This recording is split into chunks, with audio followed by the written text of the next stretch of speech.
Hello, you wonderful people, and welcome to another episode of Crime Centric. This being a show where I talk about crime dramas that I watch. For today's episode, I'm going to talk about the latest episode of Gangs of London. A lot of really interesting things went down in this episode, so let's break it down. Well, first and foremost, we find out that Lale and Asif have beef. Fact of the matter is, he doesn't even remember, because I guess he even kind of talks about it later on, because Ed's like, oh, do you think there's a reason why Lale would come after you? He's like, yeah, but I have plenty of enemies. He has so many damn enemies. It's like, there's plenty of people who want to come after me for their own petty reasons, but the reason why is because a long time ago, Asif sold Lale and her people out, and her husband ended up getting tortured because of it. So it's like, not only is it because she needs the money, because we find out what this is all about. All this crime stuff she's doing, it's actually she's trying to even the score back home for her people. She's trying to supply them with the resources, food, and weapons necessary to fight, because for her it's like, it's been 6 years and nothing's changed back home. Things are just about the same. So for her, her entire operation, it's about helping the fight back home. So that's why, for one, it was just because, all their businesses got shut down, so they need income to send back anyway, because Sean's got everybody on lockdown, except for Asif, so him being able to get money and continue his operations is a middle finger to her in many different regards. So robbing him was, one, a means of getting money, but two, also a middle finger, because even Home Dude's like, are you sure this whole thing with Asif is not just you, if this whole thing with you and Asif isn't just you trying to exact revenge. She's trying to saying Lale saying it's more than that, because it also makes sense. It adds context to one line she said in the first episode, saying that Sean knows one death. You've had the luxury of only having one person important to you killed. Obviously for Lale, it's her husband was killed, but also this fight is much bigger than them. There's so many lives that have been lost. That's why for her, it's she looks at the way Sean is acting as a kid, a child. Because obviously he has so many people telling him how he needs to handle things. Ed tells him, yeah, I kind of let you down with that whole Traveler thing where you, basically gunned everybody down. But for Sean, it's we have to kind of, make a point because someone hired Darren to pull the trigger. So that was kind of his part of, and trying to exact revenge. But also, his mom, co-signed everything, which she has already been looking. I wonder how long has she been looking into Finn, because she finds out there was a $36 million boat he got, and he changed the name a couple months ago to Floriana, and it's okay. And also he bought $180 million island. So obviously Miss Wallace is kind of Floriana, pretty name and stuff like that. Which at the same time, Vic finds out about who Floriana is. She's the woman Finn was visiting. She's actually having his baby, so that's what that's all about. So I don't know whether it was a situation, whether it was something that was going to disappear, he was going to try and make it disappear, or whether he was actually going to leave with her, Obviously his family knows nothing about it except for his wife now. Once again, how long has she been suspecting? Has it only been recently upon his death that she's been looking into this stuff? Or has this kind of been something that's been in the works for a while now, and it just happened to come through after he died? I'm assuming it's the former, that this all happened post-death is what she was looking into, because she's probably trying to find out what he was doing in Luan's territory in the first place. But obviously she even confronts Ed. It's oh, you know everything about his secrets, so you know about Floriana. And it's have you ever met her? And he was no. So I'm sure for her that's even more frustrating, because it's you've known this entire time, and I've been playing the role of the fool. Everyone's kind of been in the know. You're a good family friend, but the fact is you've been keeping Finn's secrets, and you've been keeping this from me, so I'm sure that's going to mess with some loyalty a little bit. We actually go through those photos a little bit, and I'm wondering, is that what that's supposed to represent? All those photos, I don't know if those are people, a specific hitman that Finn had doing wet work for him or something like that. I wonder, does it have anything to do with Cole? Because that's who Sean calls in this episode. I wonder, is there a correlation there? Or is it just something else? Are these kills Finn did himself? But there's all these photos of all these people. And then you get to a little kid. And it seemed like that's the one that bothered Ed the most. Because I guess their whole operation is, we don't kill kids. Men, women, sure, no kids. I think that's just kind of crossing the line, because these kids are too innocent. I think it's as fathers themselves, we would never, like harm someone's kids, but I think maybe Finn crossed that line. Maybe that's what that is, that there was a kid that was a casualty. Like, they probably built their organization off on the promise we'd never do that, but Finn crossed that line. Maybe that, I mean, because it seemed like that was the only kid in the photos, and it was just like, so I don't know. That's what I was making of, I made of it, but we don't know. There's also Elliot. He's the one that kind of helped set things in motion because he was, you know, Cole's driver. He took Cole. I thought Cole was going to be like a sharpshooter, and like he was going to take, because I figured as much, like when he was like, yeah, take me to this building, you can fuck off. And I'm like, oh boy. Like, I knew it had something to do with Lale in particular. Like, we got introduced to her sister and her nieces. So I'm a little all over the place, but going back really quickly, you had like Ed still trying to be the diplomat, because it's the thing of like, yeah, you know, Asif being like, you are the only one who knows everything and not telling everyone. Like, does even Sean know that you're meeting with me right now? Because it's like, hey, what happened at the camps with the travelers, that, you know, yes, that was personal. You know, dealing with Lale is going to be business, because it's a whole thing of let us handle it. So Ed wanted to kill Lale, get it done, bury her, kind of get it over with. Like, that way, like, Sean wouldn't have time to do what he's doing, because it's like, the way Sean handles things, things get nasty, things get bloody. So, you know, and that could compromise the relationship, because the way Asif was kind of basically putting it, it's like, oh, we're a whole bunch of enemies who all have, like, our own reasons for kind of cooperating with each other. But it's like, if Sean has his way, this entire like ecosystem of crime is going to basically implode, because it's going to be full-blown war. The streets are going to run red with blood type of shit, you know. So, and Ed, you know, being the one who's kind of been here since the beginning, he's been the secret keeper, he's the one that's kind of keeping things in line, while in his mind Sean's running rampant. It's like, I'm trying to keep everything in order, so I'm trying to keep everything super copacetic. But even him, and he even called up Elliot to like, yo, we got to deal with this Lale thing. But by the time they got there, Lale's operation had been blown. Like, Cole had already killed everyone and taken her sister and her nieces. So it was a thing of, get rid of the tapes, we got to figure this out. So he goes to Alex about where's Sean, and it's like, yeah, the problem is, you know, when Sean's mom comes in like, oh, what's going on? What's happened? Your son has happened. You know, it's like the way, because Sean's trying to make a point. Once again, it feels like he's trying his hardest to be tough, because he's trying to prove a point. There was also this moment between Ed's daughter too, and him, and because things are kind of like, it seemed like there was something there last time, but it was also interesting because I guess we got like her side of like the organization. It's like, yeah, Sean builds these buildings and stuff like that. That's how they launder the money. But she also launders the money by like doing the interior design for the places and stuff like that. So it's her project. That's her contribution to like the organization and stuff like that. Like, yeah, I think for one, she just naturally likes doing the design and stuff like that. But it gives them another outlet to kind of launder money through.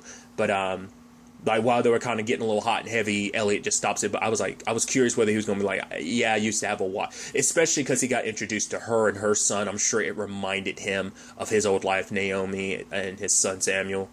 I'm sure all that came flooding back. So he was just like, I'm married. And she's like, so just take me home. And it's like, he's technically not, but obviously, like, it's a thing that he can't probably talk too much about. Probably doesn't want to if it gets too personal, especially considering the Wallace organization probably most likely, as I believe, just because of his personal vendetta and why he's kind of under the cover, I'd assume they had to have something to do with his wife and son's death. And so he can't bring that up, because if he brings up like, oh, my wife and stuff like that, he'd have to give up too much information. So he just keeps it vague of like, I'm married, even though I think it's also the thing of being with someone else, you know, he hasn't gotten over his wife, and you know, it's like, that's still a fresh enough wound. It's like, no, I'm not. And it's not just just to stop this, but also it's just because he is still married in his mind. It's a thing of, for him, it's like continuing like that would have been a betrayal to his wife. You know, I think on many different levels. So I think that's kind of why he kind of shut things down in that moment. But nevertheless, I was actually really surprised because Elliot, like, because Vic had told him, like, you know, even if you have to blow your cover, if like something really, like some shit really goes down, you need to blow your cover, didn't do it. And so with this Cole situation, he decides to like get involved because, I think it's also like innocent people. Like he wasn't able to stop like what with Sean and everything last episode. It's like this time he can try and do something. So he shows up, tries to and confronts Cole, pretends like, hey, I'm here just to Was that security guard watching Shaun of the Dead? I think he was. I could be mistaken though. I thought that was interesting. But he confronts Cole because he's trying to save them. He's trying to do the right thing. He is still a cop regardless.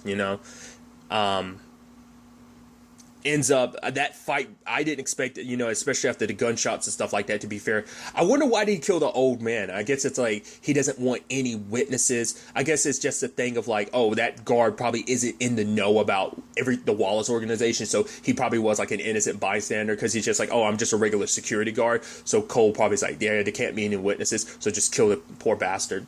But him and even though he got shot, dude's really good at his job. I guess he's a really good hitman, hence why like Sean calls upon him for this, because he needs someone like Cole. Because that was the thing of like the moment Billy heard like, oh, he's calling in Cole,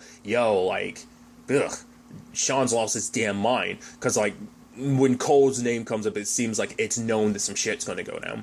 But he was going, like, Elliot was going toe-to-toe with him. And it's like, obviously, at the end of the day, still got his ass whooped. It was kind of an even killed-her fight in many different regards. A badass fight, Like, I always think it's pretty badass when those fights kind of, like, go from, like busting through walls to, like, next rooms type of thing. But it could have gone really bad. It was close to going really bad. Because Sean was like, oh, you're going to watch as I basically killed him. Because everything you've done was basically going to be for nothing. And before he could get there, someone comes through the elevator, shoots him twice, and it's Ed. And now that to me is going to be the big question of like, okay, Elliot can put it off as like, I'm not going to let some kids get killed.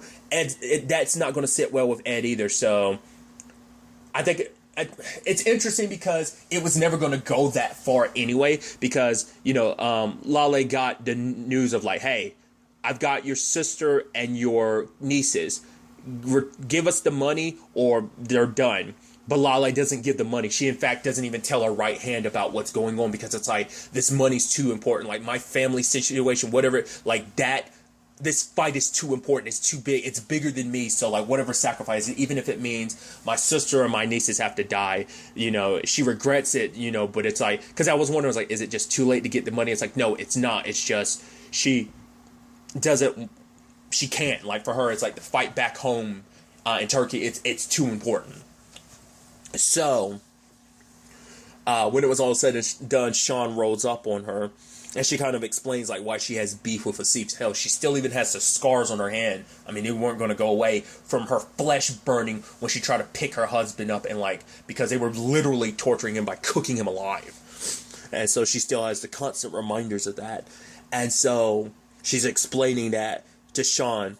And she's like, go ahead and kill me. Just tell me my sister and my nieces are okay. It's like, oh, they are okay. He's like, you think I was going to kill kids? Like, what kind of monster do you think I am? Which is ironic considering, like, his dad might have, done that very thing. But I guess those morals are kind of being instilled in him. He's like, I'm not the one that would have killed those kids. That was never the plan. I was just going to force your hand.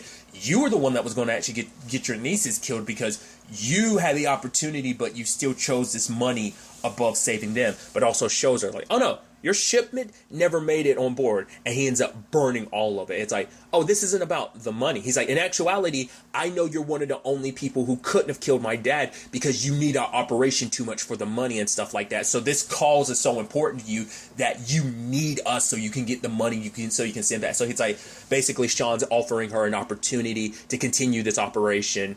Because for him, it's like, I'm tired of people telling me what I should do, because it's the whole thing about, like, yeah, go ahead, pull the trigger. That's what Finn would do, but you don't have it in you to do it. But Sean's trying to prove, like, I'm not my dad. I'm handling things myself, because that's the whole conversation about, like, oh, he's, Luan was having it with that dude Mosi about the fact is that Sean is just, he's not even his father's shadow, kind of saying, like, he's nowhere even close to even being, like, a fifth of the man that his dad was. So it's like, yeah, Mosi, like, let's continue our operations, and I'll help you in the long run. Like, we could use this opportunity to kind of shift the power of balance in our favor, kind of shift some of it away from the Wallace. So, obviously, a lot of conspiring behind backs type of situations, but now he's kind of got he's got Lale where he kind of needs her. It's like, so don't steal from Asif unless I tell you to. So it's like, you can now run a more legit, I want you to run a more legit, do what you're doing, but keep it more legit.